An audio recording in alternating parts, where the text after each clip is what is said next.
Dahil birthday niya ngayon, ipeflex ko lang yung friend ko.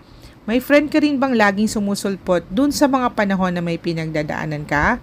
Yung friend na di mo man lagi nakakausap dahil may kanya-kanya na kayong mundo, pero lagi pa rin nandyan para sa'yo.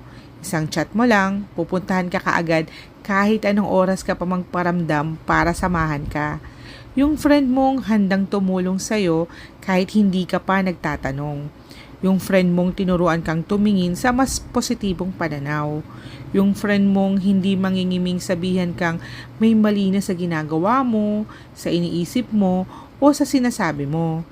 Yung mas magiging mabuting tao ka, mas gumagaan yung paglaban mo sa araw-araw. To my friend, happy birthday! I'm very thankful na naging friend kita. Subok na sa hirap man o sa ginhawa. Ikaw yung friend ko na di nagdalawang isip na pagkatiwalaan ako. Dasal kong matupad pa ang mga pangarap mo.